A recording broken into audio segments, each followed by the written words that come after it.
I'm Susan Francis, and this is And I'm Lee Christine. And we're going to be doing some chats to take you away from whatever horror you are experiencing at this current time. You can escape with love Or murder.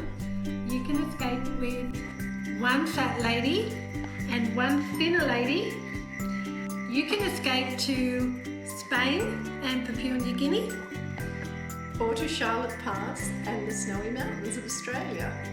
So even though we have very different books, we have some things in common. We are both from Newcastle. Yes, we are both at the same, round about the same vintage. We are both published by Allen and Unwin, brilliant publisher, best independent publisher in Australia.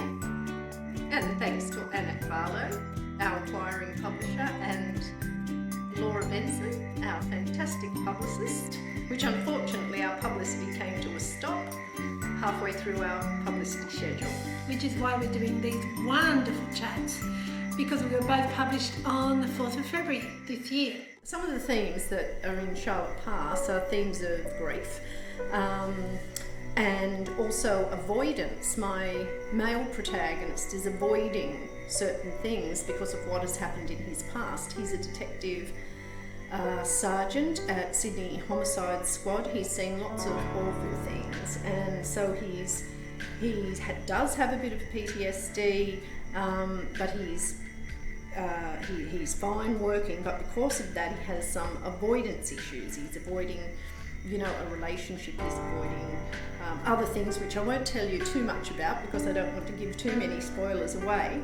But one of the other themes, I guess, apart from grief and avoidance for my male protagonist is how do you forgive yourself when you do something bad? Like, there's a lot of literature, I guess, out there about forgiving other people that have done you wrong, and they say move on and forgive them, even if they don't know that you've forgiven them. You know that you've forgiven them and you can move on. But what happens when you do something bad? How do you go about forgiving yourself? How do you forgive yourself for something really awful? So is it the detective who has to forgive himself?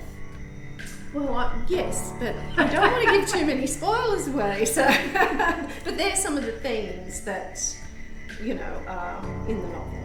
And it's interesting because mine is not a novel, mine is a memoir. And those themes of forgiveness,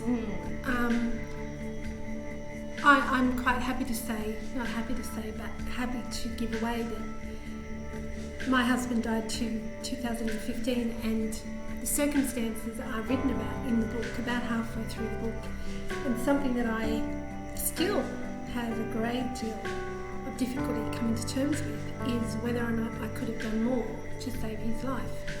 And people say to me all the time, you did everything that you possibly could have done. People sit down rationally with me and go through it with me, and I can see rationally that no, there was nothing else that I could have done.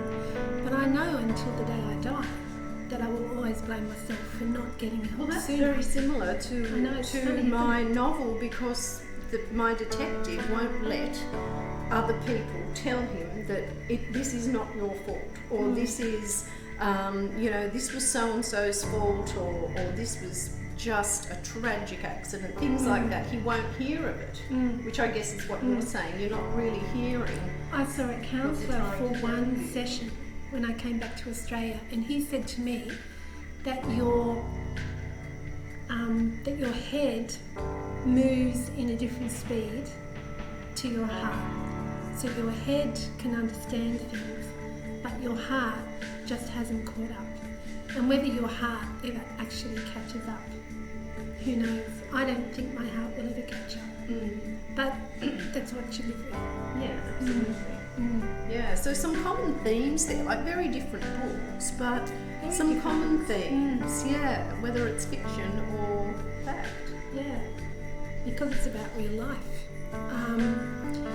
And also within this book, I discovered something after my husband died, something that he did, which many people would have found unforgivable what happened, and I'm certainly not going to give that away. But what I really wish these days was that he was here with me now, so I could actually tell him that I understand what he did and that I love him anyway. Because I guess the biggest theme in my book is unconditional love. That's what my book is all about, trying to find unconditional love and accepting unconditional love. Because I think unconditional love is the most important kind of love. So Lee, Yes. I'm getting my serious journalist hat on, pretend. Tell me about your journey to publication.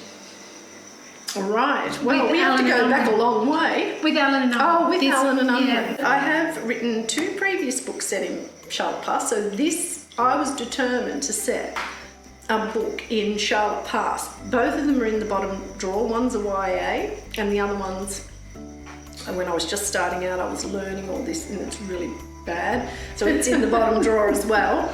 But I had the setting for so long with this book, but I needed the story. I needed the plot. I needed the murder plot. So I've had 6 romantic suspense novels published. So this is my first fully fledged crime novel. So I just feel that my romantic suspense books have always been heavily weighted on the crime side, and I always enjoyed writing them. The crime part of the story more than the romance. I'd get to the romance bits and I would think, oh God, it'd take me ages to write it, and I'd be like trying to get blood out of a stone, and I'd be like, kudos to all the romance writers that write a lot of those stories, because it's not easy. No, it's not. I found the crime parts a lot easier to write, and I'd race through those. So I had 4 romantic suspense and 2 rural suspense with Harlequin HarperCollins. I think though that it was a great grounding for me, because the romantic suspense let me do that emotional journey, whereas in this it's the plot that drives the story. So I think because of that, Alan and Unwin were the publisher for me for this book. And my agent, Bernadette Foley, hi Bernadette, she submitted it to Alan and Unwin, and very many thanks to Annette Barlow for taking it very swiftly to an acquisitions Many thanks, meeting. Annette. Thank you, Annette. We love you, Annette. And and I just went from there, and it's really worked out well for me. So that was my journey. I mean, I worked while I was raising the children and all of that. I didn't really have a lot of time to write, like many women. Don't have a lot of, they're writing in snatches of time that they have. So that was me earlier on, but when my youngest child got his driver's license, all of a sudden I wasn't the taxi anymore, and freed up a bit of time, and my husband said, well, if you're going to have a serious crack at this, do it now. And that was back in 2009, and I was published in 2012. Yeah, okay. Yeah. Which is great. My journey to publication. So this is my debut book. I did a Bachelor of Arts in English. I did a master's degree in Australian literature. Started a PhD but never finished. And so through that academic journey, there was a little bit of publication, and I published my first poem in a folksy magazine, and I can't remember the name of it, back in the 1980s. And then life just got in the way. I was a single mother. I started teaching out west, worked in a whole series of industries to get by. Never had enough time to write, but always felt, it was very strange, I always felt the urge to go to the typewriter, as it was, or to the book, the empty diary that I had. I always had that urge to go and write. And the adoption story in this book, my adoption story, which started in 1990, discovering who they were and why they'd given me up, and kind of wading through all the lies to get to the truth. I started writing this book because I was so furious with the fact that they'd kept all that information from me, and I wanted to make myself get it all from them, understand it all, and put it down and put myself out there. This is me, you can't keep it from me anymore. And that was the reason that I started writing this book, to put myself out there again. I had no highfalutin ideas that I was going to be wonderful and forgiving, and no, I just wanted to wrest it from them, give it to me, and then put it down. So it was actually there and able to be caught on the page. This is me, and you don't hold it anymore. I hold it, and here it is. So initially this all came from anger and fury. And then falling in love, all the tragedy that happened afterwards. So I started writing in 2012. I started writing this in 2012. Came back after Wayne died from Spain in 2015-16. Joined a writing group here in Newcastle. Kept going. Realised how important it was, what I was saying. Got myself an agent. She unfortunately couldn't sell it. Went on conversations, started a little bit of interest. Got myself a new agent, or he got me, actually. I didn't get him. He got me, and put it into Allen & Unwin, and 6 weeks later we had a deal. Fantastic. And I love that word, highfalutin. So, what about music? When you're writing your book, I can't stand music. No, I can't even stand to have the window open if I can hear the children playing outside. So you have to have complete silence. I have to have complete silence. I have to be able to be in there, and anything that's happening in this world distracts me from that. So this afternoon I was doing the second novel, or the second book, and I was going really well, and it's really, I felt like I was in that world. And then one of the children outside and I had to put my fingers in my ears so I could focus. What about you? What do you do? Well, I don't have it on while I'm actually writing, so in that regard I'm the same as you. But every time I get in the car or when I'm not writing, I like listening to the one band. So I choose a particular group, right, or artist to listen to for the whole of that book. So in my last book, A Daughter's Choice, I listened to Lady Gaga and nothing else for the whole time I wrote it. And for this book, I listened to Imagine Dragons the whole time. Wow. So I don't know what it is. Yes, it's on purpose, but I think I listen to album after album, and I listen to the lyrics, and I just get this, excuse me, it helps me get in the zone, I think. My next book is set by the sea. So one thing I do in the background, if I'm writing about him on the coast, I'll have that sound of the sea, so that I'm almost there. Yeah. And I can listen to that sound and try and describe it really, really well.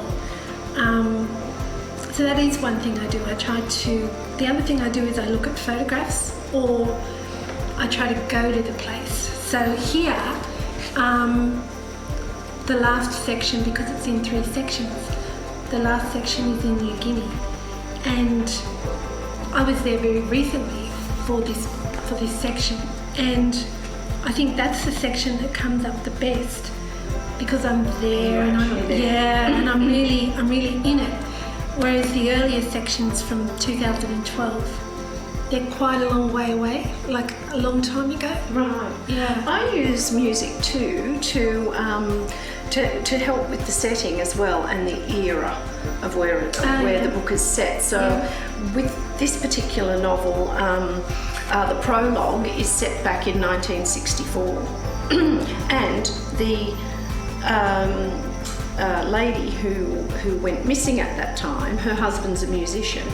So because of that, I had her interested. I could bring, as the detectives delved into the novel, and her mother brought out the old photographs and everything of her. I could incorporate, I could put the posters on her bedroom wall, that are now dog-eared and faded. I could put, in her photographs she had the beehive, a Priscilla Presley type beehive hairstyle, and the big sort of knee-high boots, the go-go dancer boots and all of that. So I find that, just even the posters of,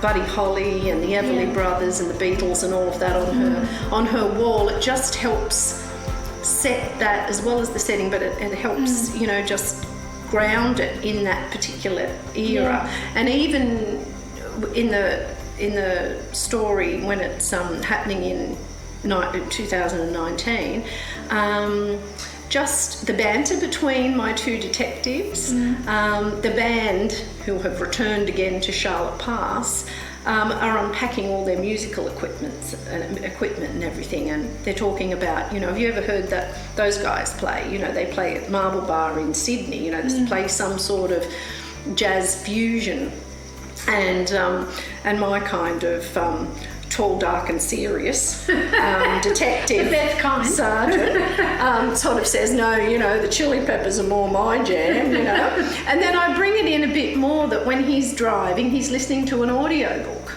Okay. And he's listening to, say, the Chili Peppers lead singer's autobiography. Yeah. Which is a bit... I've read that book, Scar Tissue. It's a bit, it's right out there. But I put that in a book, and I think that also helps set the scene as well, and ground you in the era, which era you're in. So I think music helps me a lot. Yeah, music doesn't help me very much at all. So cheers at 1.5 meters. Cheers. Enjoy that Spanish wine. It's a great time to read now while we're in self-isolation. Great time to escape into a book, maybe turn off the screens, the digital devices, and go back to the comfort of a nice print book in bed. Of course, these are our books, or this is my book. This is my book. Very proud of this book. Thank you. And I don't have Chris Hammer's first book with me, Scrublands, but I really, really loved that, and was fortunate to meet Chris a couple of months ago when he came up to do an author talk at the Newcastle City Hall. So quintessential Australian outback story of Martin Scarsden in Scrublands, and this is the next book as Martin moves closer to the coast, to his old hometown. So Scrublands and Silver, can highly recommend those too. And I want to recommend this beautiful pink book. You can't see maybe the title so much. It's called The Nancys, written by R.W.R. MacDonald, who is a New Zealand man now living in Melbourne. This is the funniest book I've read in such a long time, and also so heartwarming. It's about a gay couple who are looking after a little girl, and it's all about Nancy Drew, and they end up being Nancy Drew detectives. And I love Nancy Drew books. Yeah, and it made me laugh, and it made me cry, and it was so heartwarming, and it had such a beautiful message.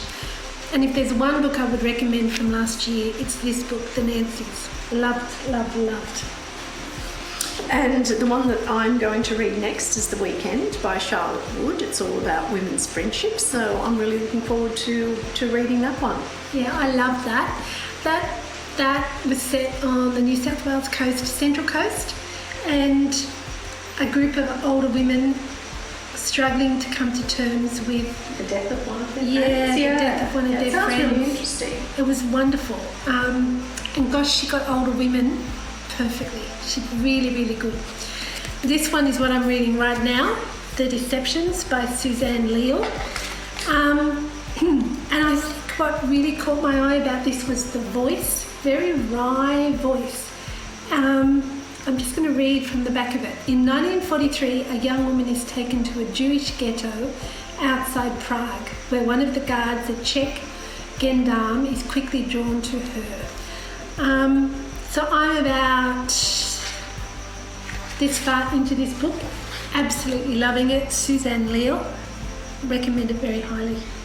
Jay Ford, Blood Secret, not an Allen and Unwin author, but a Newcastle writer who I have known for decades and a friend. I've read all of Jay's books. If you want to have your pants scared off you, these are what psychological thrillers are the go. Yeah, a great psychological suspense. This one, Blood Secret. So, fantastic read. I'm going to say one more. Stephanie Wood, Fake. Also an Allen and Unwin writer. This story is unbelievable, real life story about a man who wasn't who he said he was and absolutely took her. And she's a wonderful woman, and it's terrible to think that she went through what she went through, but a great read. And lastly, a very good friend of mine, not an Allen and Unwin author, but a Newcastle woman now, Wendy James, and this is her most recent book, The Accusation, which is about a school teacher called Susan. I'd like to think she drew some inspiration from me. There's something in the water up here in Newcastle with women writers. Wendy's a great writer, and I recommend all of her books to you. Yeah.